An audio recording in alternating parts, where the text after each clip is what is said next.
Question me about my thing, just do your thing and be cool. Cause I know exactly whose I am. Don't worry about it, homie, do you. Cause I've been rapping for a minute now. Used to walk around dead, but I'm living now. I'm just being myself. And evidently people gon' hate when you coming with a different sound. So don't question me about my thing, just do your thing and be cool. Cause I know exactly whose I am. Don't worry about it, homie, do you. Cause I've been rapping for a minute now. Used to walk around dead, but I'm living now. I'm just being myself. And evidently people gon' hate when you coming with a different sound. They say, maybe you should do it like this. What's up, my tokers, jokers, and smokers? Welcome back to another edition of the Daily Chronicles, y'all. What up, Rodney in the house? Today, y'all, you feel that chill in the air a little bit, y'all? Today is going to be fire hot. Instead, we have Cole Preston from Chillinois Podcast on the show. What up, my dude? Hey, how we doing, Rodney? Thank you so much for bringing me on to Deliciously Dope TV. It's really an honor and a privilege. Hey, man, I appreciate that. That's honestly like one of the best things anybody's ever said. I don't think we can just end the show there. Yeah? Go out and top, they say. Yeah, right I got a there. joint. Let's go. Hey, man, I appreciate you coming on the show. I really do. It's been a minute, man. We've been going back and forth, talking about news, bro. News, like real shit. Chillinois Podcast, bro. Let me tell you this right now. I huge supporter of what you're doing. You know what I'm saying? Huge supporter, huge fan. You got one more, man. Seriously, I'm not even gonna lie to you. I fucking love the name. I love the cut angles that you're doing. I love I want to call it intuitive journalism. You look at the emotion too, but you pay attention to everything, and you have a very intricate nature about you to the point where you're like, I know what I'm looking for when I'm talking to a person, and then I know what I'm going to pull. You're already doing this shit in your head as you're speaking to people. Like, do you slow that down with weed, or like, that's crazy, bro. Like, that's fucking insane. I take that as a huge compliment, and it's something that I'm honestly trying to get better at, because I mean, again, I take that as a compliment because I feel that I have a lot of room to improve with regard to how I handle conversations with the people that I talk to. I feel strangely, I have trouble putting it to words, but it's weird how this whole thing is worked out. And to the point of Chillinois, I can't take credit for that. If you Google Chillinois and look on Urban Dictionary, it's actually defined as I think something to the effect of the cannabis legalization movement in Illinois, just as a broad So you're term. not coming up with it, you're paying homage too. Yeah, I got to give credit where credit is due, and I don't know who that is, but I don't want to take credit for Chillinois and even the mascot. I think that's super important to be very clear about. Mike Merg it did from what I understand, an iteration, and if you look up Mike Merg Chillinois, it looks a lot like my logo. And that's because he came up with that artwork originally. I had wanted to talk to him about licensing it myself or owning it or whatever, and he wasn't interested in that directly. I won't, so I made my own. It's the state of Illinois, right? So, but again, credit where credit is due. It's a brilliant idea. So, but you know, what's interesting about all of that, you know, Chillinois and cannabis and the cannabis legalization movement within Illinois, that's actually not all I plan to focus on. And it's been something I've been trying to make more clear, that, you know, we're going to win this battle. Mm-hmm. This is, I mean, we've already made a lot of progress. We obviously have a lot more progress to make, right? It's just the start. But it's only a matter of time. It's only a matter of when, not if, we win this. Okay. So I have other things to talk about. Cannabis is great. And I'm going to continue talking about cannabis. I'm wearing my SIU Weed Science shirt. If you go to, I believe it's chillinois.net, first of all, is my website. Right. And I believe if you go to chillinois.net/cannabis science, you can see some of the interviews I've done with people from Southern Illinois University at the Cannabis Science Center. See, I went one step further and just like made a scrolly thing of your link tree. Perfect. That's so helpful. Yeah, folks, if you hit that up, there's not only great links to my episodes, but there's beautiful resources if you're trying to just learn about the cannabis industry in general. I say that, you know, I don't focus on the cannabis industry, but on my link tree specifically, as of at least this recording and for the past few months, I have a lot of very helpful resources to understand, you know, how big business is getting into cannabis, some reporting from like Breaking Points, which I think they do pretty good coverage, and much more, including a paper from an Illinois alumni, Shalene Title, who I believe has some association with the Parabola Center, and she does a lot of great work, is the point. Her paper is linked in my link tree, and I'm a big fan of it because it lays out 7 concrete proposals on how we can keep the cannabis industry like equitable, fair, right, for everybody. And so I encourage everybody to check that out. You know, number 1 on the list is allow people to grow a reasonable number of cannabis plants for personal use. I mean, and the list goes on. There's more proposals, and they're all great and agreeable. And one of the numbers actually has something to do with something we've talked about in the past, and we can get into that later. But I just want to briefly wrap up my introduction because I went off on a tangent like I knew I would. The Chillinois Podcast started just as something so that I could talk about things that I think are interesting. And that includes cannabis, but it also includes conversations about all drugs. You know, we just had Dana Larson on the show, who opened the world's first mushroom dispensary, the first place you can buy coca leaf over the counter. Vancouver, right? Vancouver? Yep. And you can get DMT, peyote. And I know I already told you this, but for folks that don't know, he pioneered cannabis legalization, and now he's doing it in a different way. So talk to, you know, people like Tommy Chong, people that are in the cannabis industry in Illinois, people that are ancillary, entertainers, comedians, and it's a really fun time. Legal sex workers. I've recently been talking to people that work in brothels. In fact, one of my future guests called me from a licensed brothel in Nevada. You know, super cool. And it's interesting, the parallels to the cannabis industry. You know, it's a limited license market. There's a lot of weird regulations that don't really make sense and don't really protect people. But yeah, we talk about a lot of wacky things, and that's the Chillinois Podcast. It's hard to encapsulate everything that you're doing, and that is my fucking point, dude. Yeah.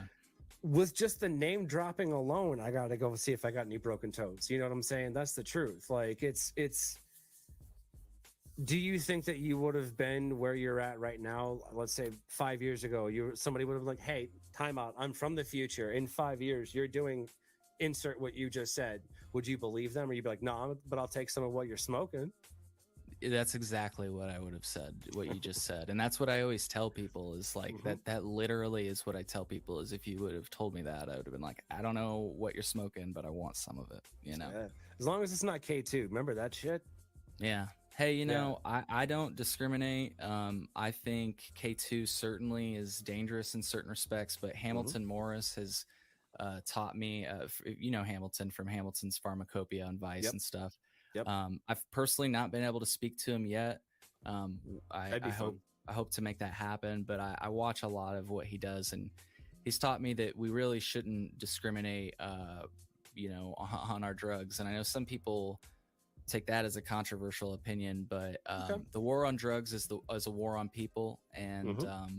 so we need to stop incarcerating people for drug use and drug possession alone. And I don't think it Mm-hmm. should be limited to cannabis, alcohol, and tobacco or mushrooms. I think it should encompass all drugs, and I know that Mm-hmm. that's scary for some people, but we live in America, or maybe you're not listening from America. We live in a world which should be a free society. And as an adult, keyword, as an adult, Mm-hmm. I don't think kids should be able, I mean, if they need them, if they need drugs. But I mean, if you've got as an menstrual adult, problems, sure, I'm going to sure. give you some CBD. That's what's going to happen. Yeah. I just wanted to be, clear. I think Yeah. kids should have access to medicine too, but definitely adults who Right. know the ramifications of what they're engaging in. I ride motorcycles. I know that if I fall off, I don't have to, like, I have to worry about dodging a bus. I have to worry about dodging a semi, but I accept that when I get on my motorcycle, and nobody's trying to make motorcycles illegal. Like, there has been no improvement to motorcycle safety over the course of, besides ABS, And then, like, some states and the helmet laws and stuff like that. You could say helmet laws is maybe a improved regulation or whatever, but the point being, not to get off on a tangent, you're allowed to skydive, buy rat poison, bleach. You're allowed to purchase a lot of guns. I mean, you can purchase firearms pretty easily, except if you're a medical cannabis patient. There's a little bit of a problem there, and we can talk about that if you're curious, if you're not aware. But we're allowed to engage in all these crazy risks. You can buy explosives, and we are all aware of these risks, so why not?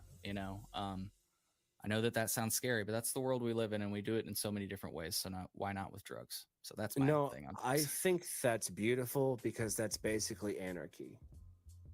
That is the truth. I mean, it is the absolute. Let's look at the actual definition of anarchy, and that's what you would get. Anarchy isn't Molotov cocktails at buildings. I mean, I've studied as far back as Sacco and Vanzetti, the original anarchists that were hung for being anarchists, for just saying no. Yeah. That's the truth. They got killed for saying no, in very broad stroke generalization, but that's the truth. Sorry. Yeah. No, it's okay. I want to be clear. Like, I don't want complete anarchy. I think there should be regulations.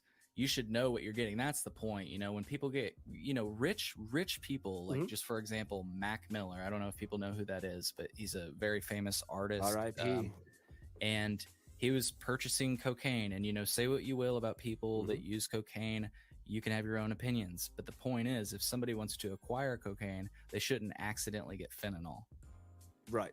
And if they're looking for fentanyl, look, I know people that have needed fentanyl for a surgery or whatever. There are uses for drugs. That's the point. I don't discriminate, but yes, you shouldn't abuse drugs, right? Correct. Again, like I just said, there are purposes for these drugs, and you should. It's like a tool belt, and you don't always whip out a hammer and swing. You don't use a hammer to open the fridge. So these tools should only be used for certain purposes.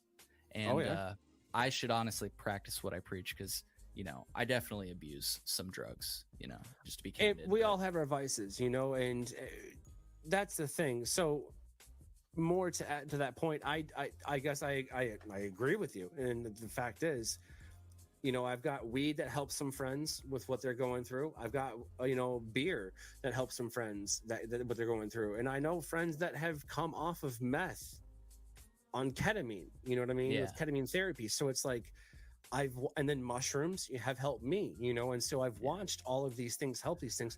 I'm 100% right there with you. However, I do think that with the establishing of I wouldn't say control, but the okay, control, let's control it. Let's control it. How much dynamite you can buy, or why, all of these things. You gotta make those, I wouldn't say commandments, but commandments, those standard operating procedures, because they're not there. That's the point. So if the entire nation turns, I believe it was Oregon that just completely said all drugs are legal. Well, they decriminalized all decriminalize drugs. it. Yeah. So if let's say that everybody's like, oh, that's so radical. Is it though? It's really not, because here's the thing: whether they make it legal or illegal, if you want to do it, you're gonna do it. Right, and that's just the point. And I should qualify, because you brought it up. I don't like. I should. People are gonna laugh at me when I say I abuse drugs. Like, I don't abuse drugs in maybe a sense where it's like a struggle, but technically I learned that the abuse of drugs, depending on the way you look at it, is using a substance like just for the fuck of it. And I'll be honest and say that sometimes I do that. That's what I meant by that. I don't mean to make people think I'm like railing coke all the time and whatever. I mean, I think that even if I did, to each their own, I think, but I just wanted to be clear, because that's clear. That's crystal clear. And then that's a very good point, dude. I respect the shit out of that. A lot of people go, I'm not trying to put you're just like, no, this is the way it is. Yeah. In fact, like, I dig that. And some people don't like cannabis use disorder, and I think it is pretty the conversation around cannabis use disorder, I think it's pretty overblown, certainly in the media, but like I definitely at times have struggled with regulating my consumption, but that's just a personal problem. Like, it's not like it's it's nothing like what I've heard about, where like I'm like I've always held a job. I've always, have a good relationship with my family. Paid your bills and shit, right? Paid my bills. Yeah, never miss, so I just acknowledge the fact, though, that I'm not always using it medicinally. And that's okay, though. That's okay. That's recreational. It's I mean, for whatever reason, again, I don't. So that's something else that I should attribute to Hamilton Morris. Like, certainly people try to legalize all of these substances by saying that, there's a history behind them. Humans have always used them. You've heard this with cannabis, ritualistic purposes, medicinal uses, all these things. Those things can all be true, but it's also just the simple fact that the possession of some molecules that interact with your consciousness could land you in jail. That's the problem, and it has to stop. Asinine. When you boil it down to that, it took me so long. If I could have just said that in the first 5 seconds, I feel like everybody's gone at this point. But no, and they're definitely watching. This is gripping, dude. When the weed stores start looking like Apple stores, it's time to start letting people out of prison for fucking drugs. Like, that's the truth. Yeah. Well and it's a meme. I can't even take that. I've seen that on the internet, but it's worth repeating. And that's the point. That was the whole reason why memes are a fucking thing. I want to thank you again for coming on the show, man. Let's let people know where they can find Chillinois. We got the website going, Linktree, Chillinois there at Chillinois Podcast. Isn't that that's the Instagram, right? Yep, that's the Instagram. Chillinois State on Twitter, chillinois.net. If you're looking to stream the podcast, we are just about anywhere, but chillinois.net/podcast is a good way if you're just trying to bounce to your preferred streaming platform. We also recently launched, I think, as you mentioned, the video podcast, or maybe I mentioned it. I don't know who brought it up, but either way, bringing it up again. We're on video, chillinois.net/video. We're on YouTube and the WeedTube. Shout out to the WeedTube. Those people are great, and I'm glad that I don't have to worry about anything when I upload my content to their website. So I'm on WeedTube. I'll have to add you. Yeah, I didn't think that you were on WeedTube. No, I'll admittedly, I have to get more into using the WeedTube, and I know that their app is about to get better. They say that they're going to try to launch like a social media platform, I guess, which is cool, because I know other social media platforms are weird about cannabis content. So not only will you have a place to upload your videos, but to be able to talk to people, that sounds cool. Let's see if they can do it. And get people to come. The one thing, I'll be candid, that kind of sounded like an ad for the WeedTube. I almost, I think we just need a social media website that's like, not trying to censor that type of conversation. And it doesn't have to be like a weed oriented social media. Like, I just wish Twitter, it seems like LinkedIn is one of them that is kind of cool and just lets you do whatever. LinkedIn's pretty cool. Yeah. I post that. I don't have any issues posting there. Props to them, but anyway, there are a few other, do you know about the Buddy Jane app? There's a few. Yeah. I've heard of that. Yeah. Sure. There's a couple of them out there. I mean, but even then, that's the reason I qualified that earlier by saying it doesn't have to be a cannabis one, is because it seems like there's been so many cannabis centric ones. Yeah. And it's just like, if you're looking to get a broad user base, it just doesn't seem like that's the way to do it. Like, you're only going to get people that, and I mean, I guess that's fine if that's, what people want or whatever, but I don't know. I want people to like stumble across my videos, like, and be like, oh, what's this? Oh, this is an interesting conversation. So chillinois.net/podcast. That's what we do. I just try to have interesting conversations with who I think are interesting people. I'm really looking forward to releasing my interviews with legal sex workers. I sat down with a few and just did kind of a deep dive into understanding how that all works. And it's shifting gears. I recently spoke to this is a controversial one, or at least it has been on my Instagram for some reason. I recently sat down with the Satanic Temple of Illinois. And so that's a great episode. I won't go too much into it, but I will just say that just give it a chance. It's I think if you give it 15 minutes, you'll understand that they actually don't even believe in Satan, which is the thing I thought was interesting. Like, they don't believe in Satan or anything that's what they say supernatural. Like, in fact, I even found an article where somebody higher up, not from the Satanic Temple of Illinois, I gotta be clear, they said they're basically just atheists. So that's a different Satanic Temple. Hot take on it, yeah. Anyways, though, so we talked to a bunch of different people. It's not always controversial conversations. Like I say, we have cool people like Tommy Chong, Dana Larson, as I mentioned earlier. We've had other really cool guests, including journalists. One of the coolest ones, I'd say, and this is maybe where we can segue into some, more cannabis talk, is like, I sat down with Tom Schuba and Stephanie Zimmerman from the Chicago Sun-Times, and I actually helped them through, just connecting them with different people in social media and whatever else. And I don't want to take too much credit, because what I did was, like, I feel small compared to the investigative work they did. But we sat down and we talked about what's in Illinois weed. And it's a headline. It was on the front page. And in fact, it's so cool. I got a picture of it. It's small, but my name's on the front page, just because they talked to me, not because like but anyways, it was a really cool story. And after they published the story, they came on, and we broke it down. And so I encourage people to check out the story. And if, you find the story interesting and want to hear commentary about it, the commentary is definitely interesting. Check out that episode. So, a lot of cool things. A lot of cool people. One more I'd like to mention, who I actually, I mentioned Hamilton Morris earlier.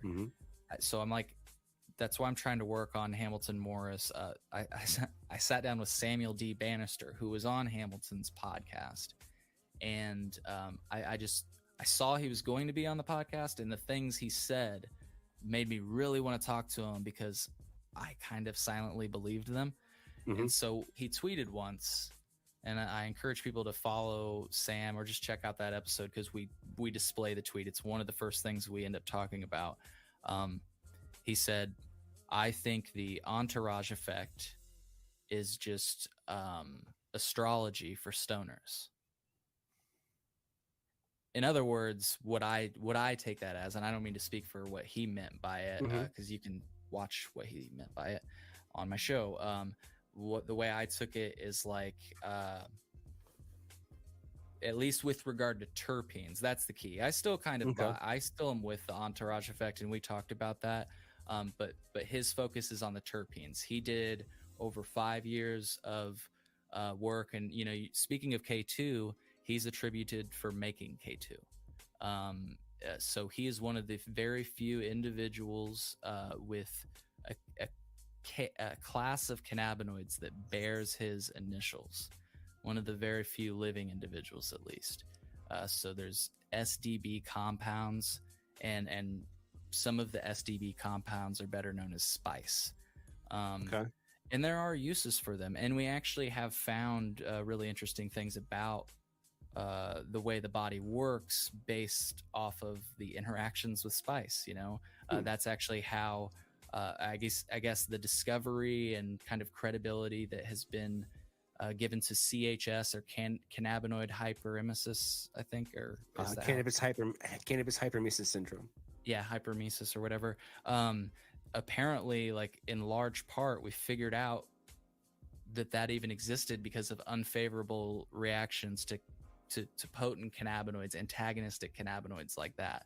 And so, I mean, look, there's good things about everything. There's bad things about some things, right? But anyways, he talked about terpenes and the fact that, first of all, your CB1 receptor and your CB2 receptor, and I know I sound really smart right now. I have no idea what I'm talking about. I'm just telling you what I remembered. That's in your brain, and that's what processes the cannabinoids, especially the ones that you smoke. So THC and CBD, I think they go to either receptor. The point is, terpenes that's not how the body works. Terpenes as a molecule, they don't go to that receptor in any way. So what I still don't understand is, and what I tried to talk to him about, is that you take a dab and you just don't really feel that high. Like, I'm not saying you don't feel really high from dabs, and I'm not saying that dabs don't fuck you up. But sometimes you take, a few dabs and you just go to work and do your thing. Sometimes you'll smoke like a 14% flower or like a 23% flower or something like that, and it'll flip your fucking world upside down. And all I'm trying to say is I feel like there is some credibility to the entourage effect, because of that. What if I told you it's not called the entourage effect? What do you term it? It's actually called the ensemble effect. The reason that it's called the ensemble effect is because the entourage effect would insinuate that we take one cannabinoid and lift it by other ones, in theory, creating an entourage like following a Hollywood actor. The ensemble is, instead of hearing a solo of one, instrument, you hear the entire orchestra. Yeah. So I mean, so Dr. Ethan Russo, I guess, came up with either entourage or ensemble. I'm not sure which one, but I think it was Dr. Greenspan or something like that before he passed away, actually converted it from the entourage effect to the ensemble effect, but it didn't really get published because he passed away. I didn't know that. I know that Dr. Ethan Russo talks about it, and that's who Sam I'm sure they work together. I'm sure they... Yeah, maybe. I'm not sure. I was in touch with him, and he said he was busy at the time, so he couldn't come on my show. But I wanted to talk about him in light of the conversation I had with Sam, who basically dismisses the things that he said about terpenes and how they interact. Let me be clear about my main suspicions, because I feel like I've been talking about all this shit. Whenever I went into dispensaries, and that was a long time ago, by the way.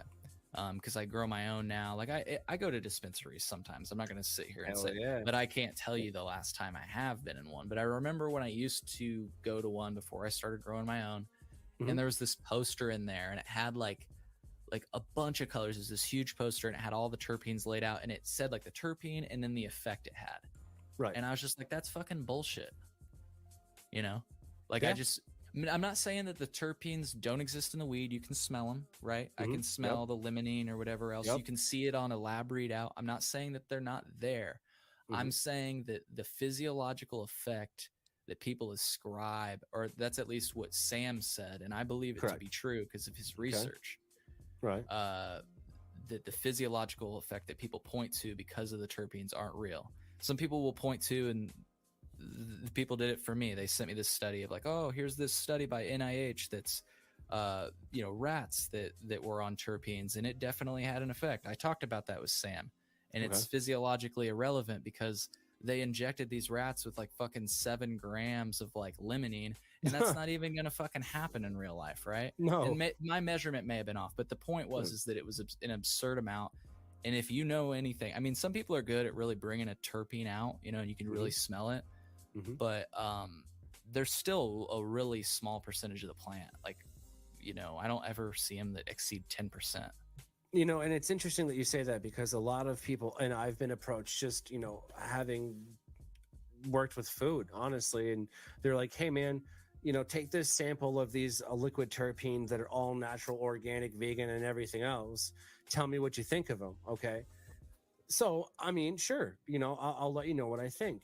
If I don't call you back, don't bug me. That's it. I came home, I smelled it, and it's garbage. I'll tell you this. They use so many fake bullshit chemicals to make up what they call an organic wannabe terpene to put into a gummy that it's not even funny.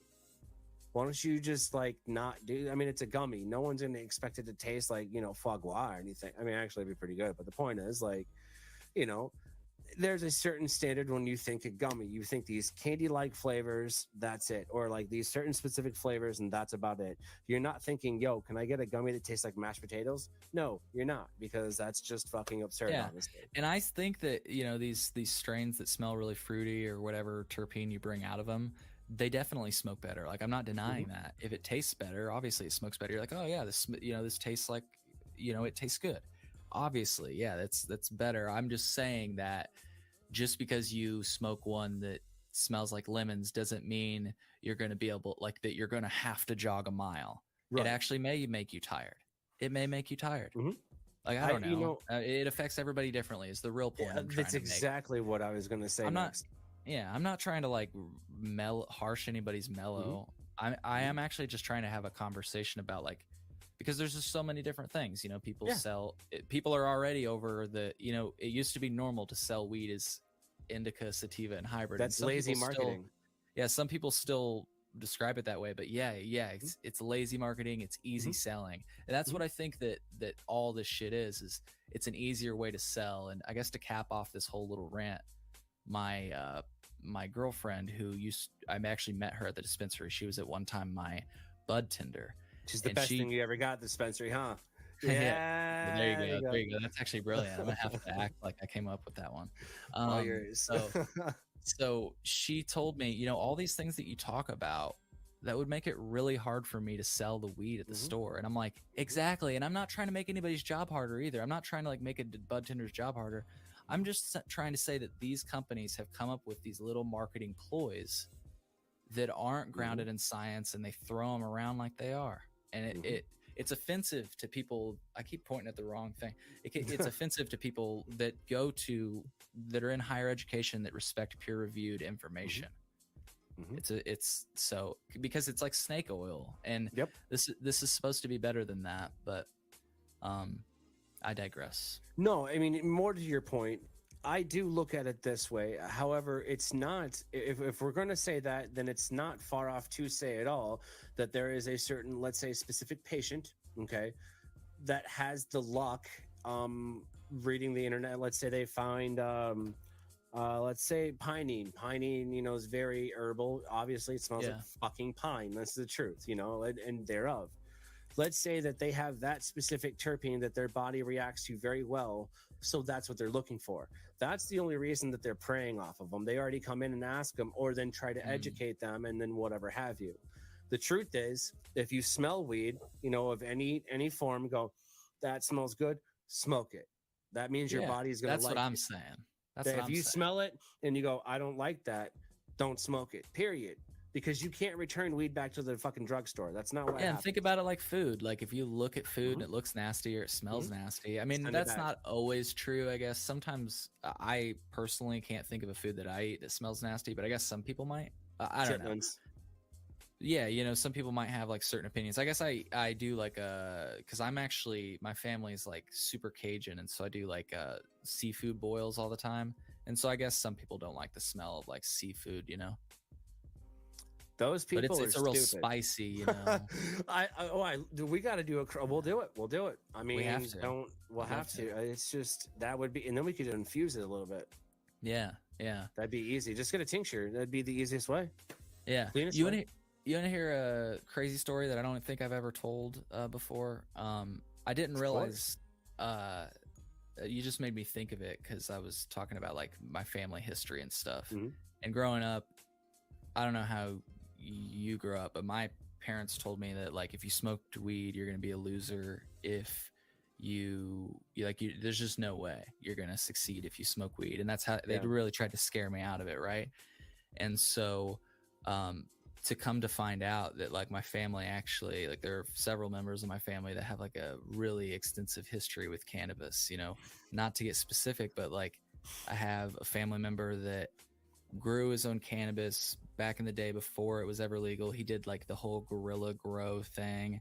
Right. I just figured this actually out like a few weeks ago. I was talking and my other family member was like, oh yeah, we were always worried about them. You can see him being very vague even with gender. You knew? You knew?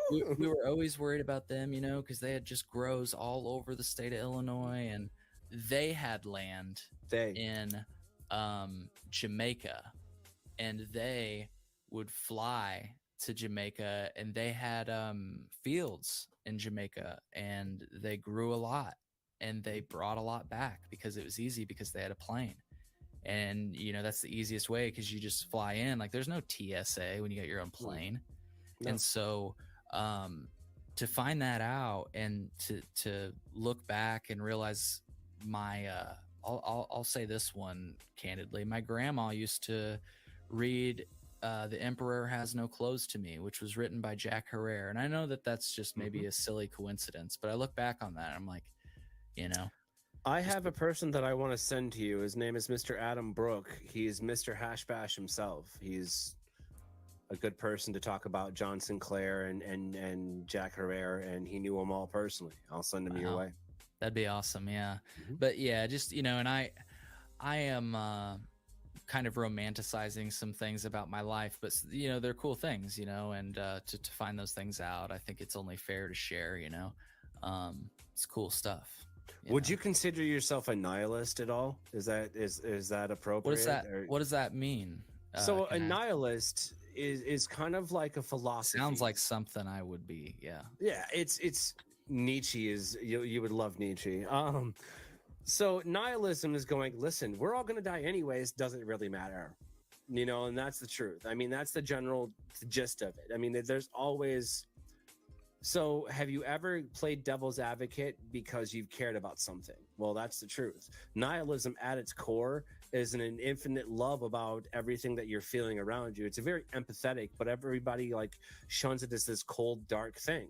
No, it's just logical, honestly. You know, for example, you know, you say that, okay, if we're going to, you know, decrim one drug, we need to decriminalize them all because there's uses for specific things for specific people, you know, and that trickles down to there's uses for specific terpenes for specific people, and that trickles down to we're going to have people lazy marketing and all of those things. Yeah, it all branches out and makes sense. That actually it drives itself forward logically. You don't have to like add, you know, make believe character here or the potential of this not existing. So you're kind of like in this gray area of life that's honestly fucking prosperous.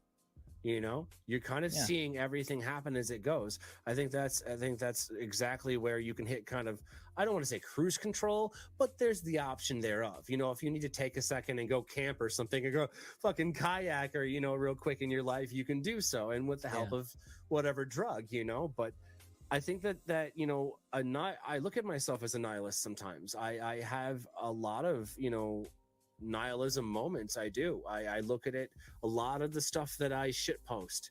I mean, and I will 100% admit it that I'm troll baiting. I'll post something just because I disagree with it.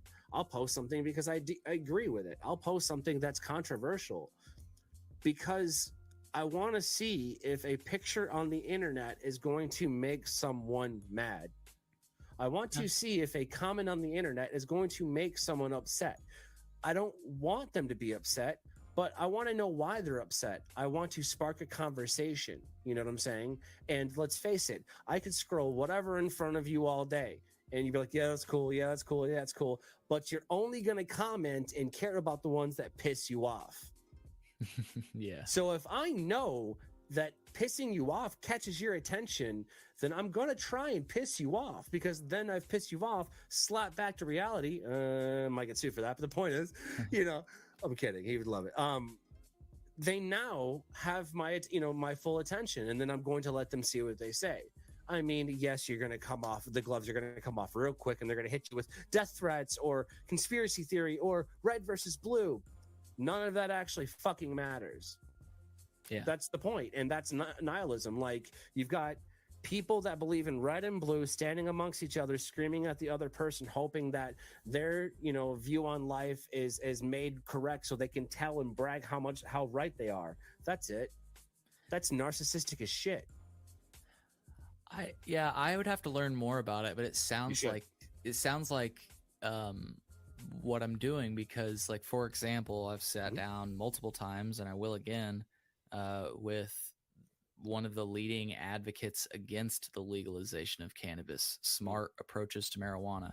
And I don't know if it's fair to call them the leading advocate, because a lot of the things they say I have trouble taking seriously on. But they're certainly the loudest. They're certainly, so I sit down with people that I disagree with, and certainly some people disagree with me doing that at all. They're like, why are you giving them the time of the day? All of these different things. Because you wouldn't. Yeah. That's exactly. what I say back to those people. I mean, exactly, because it's actually a really easy conversation. Like, and look, if you can't handle that conversation, maybe don't listen to the episode. Here's my thing. I could handle the conversation. That's why I've booked it multiple times, and I will again. Like, I can talk to people who I disagree with, and I'm pretty confident that that person, I sat down with the person from Smart Approaches to Marijuana. I was pretty confident they weren't going to change my mind, and they didn't. Twice. Maybe on the third time they will. But like, when it comes down to it, I'm interested in seeing why they think the way they think, and if they actually believe what they believe. Because again, some of the things they say is, I think, ridiculous. And so that's why I think some people say, why give them the time of the day? I think that my listeners can handle that bullshit. I think they can sift through it. And if they're not smart enough to, well, then maybe my podcast wasn't meant for them. Maybe they need to go follow Smarter Approaches to Marijuana. Maybe cannabis wasn't for them. I don't know. Whatever. That was a very, like, if you come to me with a question type of thing, I'm going to help you find the answer, and I have that very same approach, and especially in the kitchen, raising me. If I'm going to bitch about something, I'm at least going to give you a solution to the problem. I have no right bitching about it if I don't have a solution, and you do that. And to that point, back to the crazy ass idea that I opened with, legalizing all drugs, people that oppose that, guess what? They'll be able to point to more things. If we legalize drugs, it would actually, they would have more things to work with to convince people not to use drugs. Hey, you see all these people that have started using meth because it's legal? See what happens to those people? You have, like, more things to show kids, whoever you're trying to convince. More reality, otherwise. if you will. You have more data to work with. It actually benefits you if you're trying to convince people otherwise. The legalization of drugs benefits you, in my opinion, because, then So here's my question. So here's my question. Do you get what I'm saying though with that? No, I absolutely do. I absolutely do. Because I kind of trailed off, but I hope you're good. Delivered the message. I'm gonna bring it back. So if you agree that all drugs should be legal, and I agree with you, it's that's part of my complex nature. I can agree with parts of it and disagree with parts of it. I don't think that fentanyl and heroin should be legal, but at the same time, but they are though. They are already. That's my point. That's what I'm getting to. It all depends on how you off, but you're all right. You're all right. It all depends on how you look at it, because you're absolutely right. They are legal. You can get them medicinally through a fucking doc. Yeah, they're controlled. Exactly. My point is, if that means that mushrooms, peyote, ketamine, and all of these other, MDMA, if that's the downside to legal, fine. Because, and I don't see why the government's not already doing this, because it's population control at the worst case for them. For example, why do conspiracy theorists, suggest that there's an elite control group of people or families or whatever controlling everybody?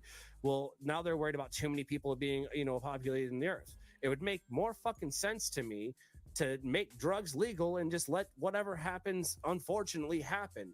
The fucking herd will thin themselves if we go down the fucking dark path of that. But I think the herd is thinning itself because of the criminalization, because of Mac Miller, man. He should not be dead right now. There's plenty of other people. I can't think of any others that Prince, I don't know exactly what he did, but I think it had something to do with fentanyl, and I mean, he was very talented. Even prescription drugs. Michael Jackson could be alive. Yeah, maybe he would have finally seen his day in court. I'm just joking. We'll see. We'll see. But I just definitely split the audience there. There's some people that love MJ. Anyways, we don't got to get into that. I like his music. I don't like him as a person. There are so many. Yeah, I separate the art from the artist for sure on that one. But I just wanted to say, a lot of these deaths that have happened, and Dana Larson, back to him. He actually, speaking of conspiracy theories, I don't know if you want to call this one, but it's certainly, I think it's realistic. I mean, you can just chalk anything up to a drug death. If you spike somebody's drug, you could spike somebody's drugs. If you don't have a regulated drug supply, that's so easy to murder somebody that way. And it's so look at it this way: if you want to regulate, it's not far fetched, but no, it's not far fetched at all. It probably happens with like KGB shit. That's the truth. I hope not, but you're right. I hope it probably not. does. But how many times have you seen it in the movies? Are you going to tell me that movies are based on just all fantasy? No, bitch. James Bond, that dude was real. No, it wasn't. But the point is, like, you've seen some crazy shit. Some of that crazy shit actually exists because they saw the crazy shit in the movie. Someone's like, let's invent that shit. And that's what happened. You don't believe me? Well, think Outbreak. Anyway, the point is, cannabis itself, man, is right there, and it's considered a drug. Okay, fine. Well, all the drugs are going to band together and win the war on drugs. So drugs wins. I mean, the thing is, like, you can't. Prohibition doesn't work. It's been proven time and time again. People want drugs, and they're going to continue to do them. And I mean, if you just think about them as molecules that interact with your, consciousness. It's so silly that we're even doing this. I got really silly. Seizure story for you that links to a DARE story if you want to hear about it. So yeah, growing up, we had the DARE program. For those of you who don't know, that means drugs abuse resistant education. And my 4th grade and 5th grade teachers are ecstatic that I finally fucking remembered it because I couldn't then. It wasn't the drugs. It is now. The fact is, okay, I remembered that because the idea was I wanted to fit in as a cool kid because they had like the cool kids club, all the DARE kids. The cops would come in. I was like, hey, drugs probably suck, man. All right, cool. The girls I like have the shirt. I want one too, right? And so like the cops would come in slinging these DARE shirts, giving them out. I had one in every color. I had the red one, the white one, I had all of them. It was cool. I was like, yeah, I'm going to be drug free. And then it was like just shortly after that, yeah, I'm never going to have sex before I'm married. Oh God, that was the first rule that I broke. First, I was like, fuck it. And that's my point. They make you, I think it's sick. They make you make this decision and this Pledge of Allegiance and shit, not to rip off the actual Pledge of Allegiance, but like they make you pledge a fealty to not doing drugs. I didn't want to sign it, but I did it because my teacher's like, it's probably just best if you of all people signed it. And now remembering that, I kind of get it. Like, I get it. You were kind of looking out for me, Teach, but at the same time, you're kind of a bitch. Yeah, it's just where that money came from, I think, is the issue. I'm pretty sure that money came like DARE stuff. Yeah. People always say it on the internet. Definitely Google this stuff, folks. Don't take this just for your word, but I hear that's from like tobacco and alcohol money. That's why. So and big pharma and shit. That's why they focused on all the fun drugs instead of like. I want to talk about tobacco. Okay, sure. So the beers, I didn't really understand what was a beer and what wasn't. At the time, I really, really liked Fresca out of a can, and that was like my fancy drink because I always, for some reason, had to feel fancy. Sue me, and I remember this very clearly. I lived in McKenzie, Tennessee. My mom worked in the kitchen. My parents were separated at the time. They lived in separate parts of town, so that worked out pretty decent. But she was working at a kitchen, and I remember I was in 5th grade, and we had a DARE meeting, and we were talking about tobacco. and cigarettes, and they brought in a pack of cigarettes, right? They're like, this is drugs, kids, and set it down. There's a pack of Marlboros. Come to find out, it was that dude's pack of Marlboros because he was a smoker. He was a cop. So he's like, this is drugs, kids. You ever see this? You know, tell your parents to say no to drugs. And that, I was like, there's drugs at my house. I was that kid. I thought I was doing the right thing. I didn't want to be the narc or anything like that. I learned from that not to fucking be a narc, so that worked out pretty great. You know what I'm saying? Silver linings. But immediately they pulled me out of class, walked me down, you know, to the principal's office, called my mom from work, and then the cops met her at the school, followed her home, and searched the apartment. And they're like, they looked all over, and I'm sitting on the couch, and like my mom's like, this motherfucking kid just narked on me. My mom smoked weed at the time too. I just didn't know it. You know what I'm saying? I would investigate in her little shit and look for candy and money. My mom was she was a cook and a chef. We stash things everywhere. I will lose a cup of coffee 9 times before I finish it. Okay. So I was looking everywhere, and I would smell things. I'm like, that doesn't smell like a cigarette. Like I'm figuring this shit out in the world. I'm like, okay, so there's different types of cigarettes. That one smells really good. That one smells like fucking shit. Anyways, so figuring this out, they search it. They don't find any roaches, no roach clips, no nothing. So kudos to my mom for fucking her stash jobs. All right. And they were in there for like a while, I remember. And then they come to me. They're like, can you show us the drugs? I'm like, they're in her purse.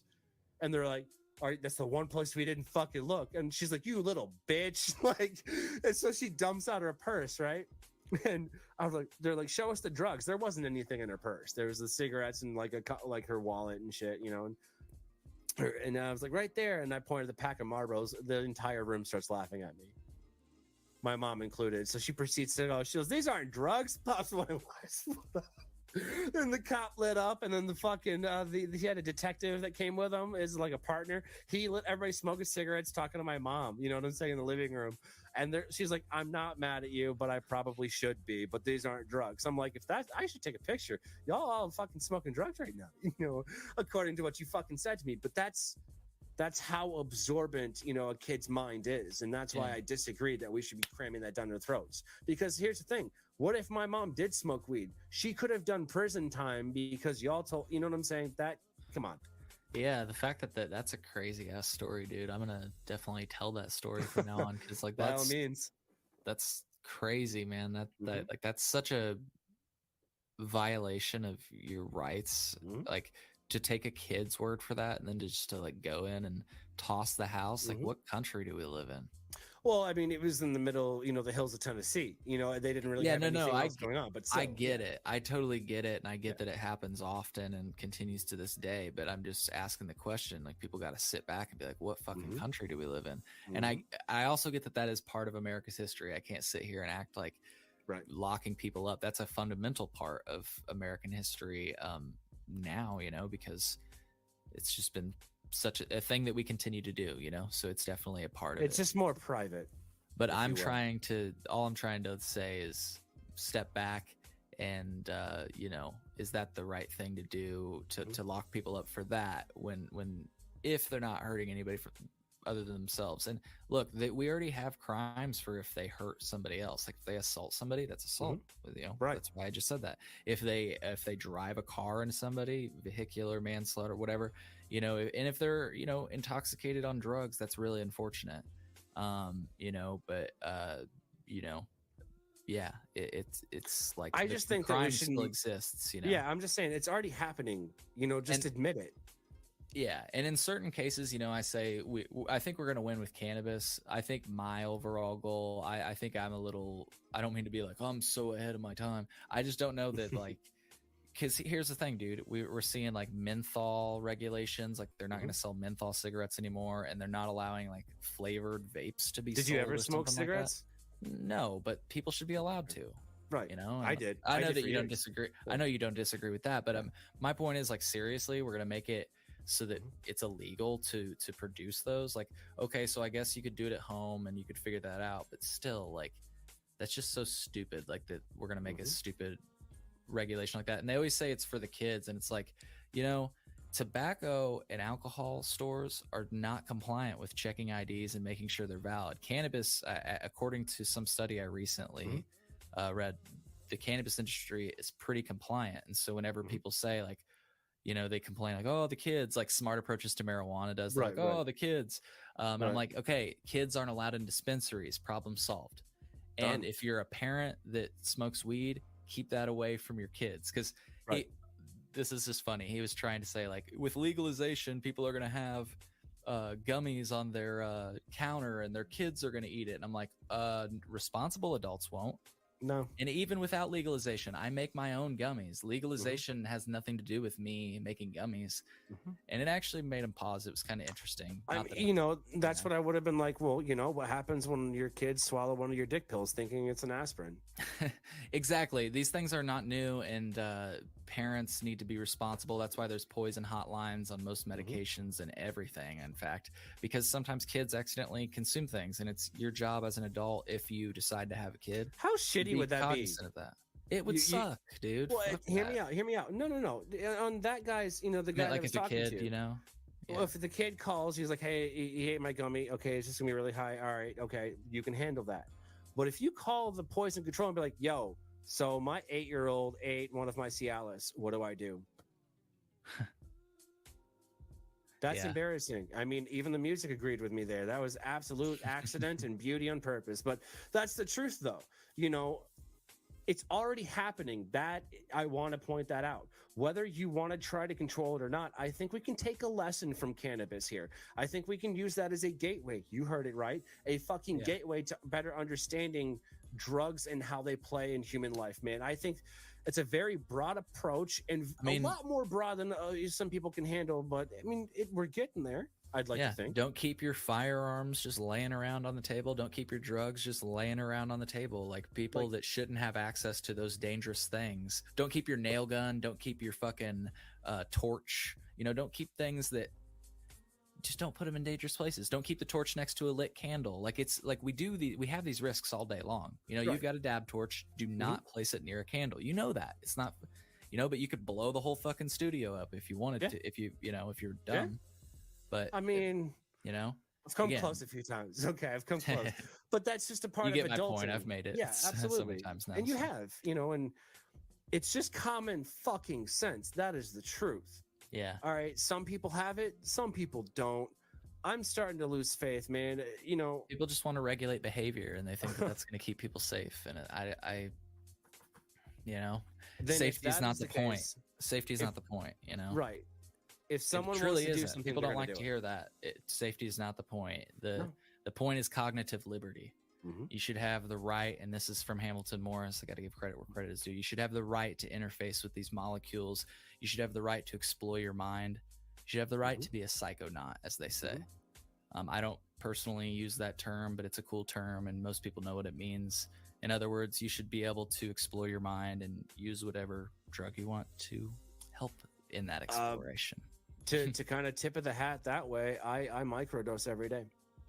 That's awesome, dude. Yeah, that's awesome. I'm sure I've heard really good things about that. It's fucking cool.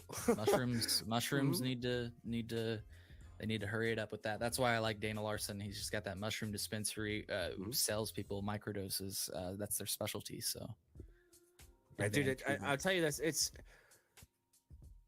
I hope that I don't want to just keep adding these things that are good for me and becoming reliant on these things the rest of my life. I don't plan to, truth be told, I don't plan to smoke weed the rest of my life. There might be a few years where I just don't feel like smoking weed. I'll just eat gummies or something, That's the beauty of it. Yeah. And I mean, hell, smoking weed, maybe you were just trying to using that just as a broad term. Yep. But smoking itself, like, I just smoked some joints or whatever, and like, that's just not the best way to consume cannabis. My doctor reminds me of it all the time. And I'd love to figure out a better way. Dabbing and vaping flower is definitely good. I cannot wait for everything to catch up with regard to edibles. We were talking about food beforehand, man. Here we go. Yeah. So like, if we could just figure out food with cannabis, like I really feel like that'll be the way that cannabis will become normalized. It'll be like coffee. Coffee, that's actually something from Michael Pollan. Coffee was integrated into our society because people would actually drink all the time back in the day. But because of that, like, so you could get them to work and you could, they wouldn't. You needed something to wake them up in the morning. Yeah. So yeah, when coffee came around, the coffee break really was pioneered so that people would work more. You give them a little time to consume this drug, and once they consume it, bam, they're fucking working, you know? Hello, And I mean, caffeine. now, exactly. There's so many different sayings. I mean, like people have their little cups. It's like, don't talk to me before I have my coffee. It's a drug that's totally laced into our society. Like the paraphernalia is in every office. You know what I mean? Like the paraphernalia is there. You whip up some coffee. And so I think cannabis will be there. And I think certainly a lot of people use cannabis like coffee. And I don't think that's a problem either. You know, There are people that I know that should lay off the coffee. You know who you fucking are. And there's people who need to lay off the cannabis. Very fair. You know who you are. Yes. Yeah. Yeah. I'm that person sometimes. I mean, listen, it depends on both counts. Sometimes I'll be like on coffee. Sometimes I'll be all over the place on So. I'm just ADD and a lot. That's the truth. Yeah, that's just you know. But we live these intricate lives for a reason, sir. You know, I want to thank you again for coming on the show and sitting down and kind of helping us get into the mindset of what is Chillinois. And dude, it blew my fucking mind. I learned a shit ton. I really did. Like, I feel like there's a lot of field notes that you and I have that we got to sit down, man, over a sesh and fucking like compare notes. That's the truth, you know? And I think that that's going to further being able to, you know, kind of educate people on what's coming. That's because there's nothing there. Like you said, to further prove your point about the terpenes we were talking about way back, there's not a study that says, oh, we have scientifically proven that terpenol absolutely is indica dominant, you know, couch locking, and then it does this, and this, and this, and this. Right. When there wasn't any studies done. You want to know why? Because it was illegal to do that. So there's that, you know what I mean? And then once you look at the holistic side, that's a whole different approach. Okay. Holistically, there are people that have done these studies with the terpenes and other things. So then they take those notes and compare them to the cannabis, which for me, that bridge works. You know what I'm saying? Because there's a lot of times when you get too high, you can, you know, suck on a lemon, you'll come back down. You know, you do these old school things, and it works. So to me, I'm not going to question Mother Nature. You know, and if it works for you, dude. Exactly. Yeah. You know, but people should be able to fucking smoke where they want. Truth be told, we used to smoke cigarettes in kitchens. Honestly, that extra fucking seasoning, that's just ashes from the chef's cigarette. I'm fucking kidding you. That's not the truth, but maybe in some restaurants. I can't speak for everyone. At least not me, man. But no, y'all, Chillinois Podcast, at Chillinois Podcast on Instagram. Go fucking check him out. Yeah. I'm gonna finish this Dr. Carla Gage episode, dude. I'm hooked. I'm hooked. I love it.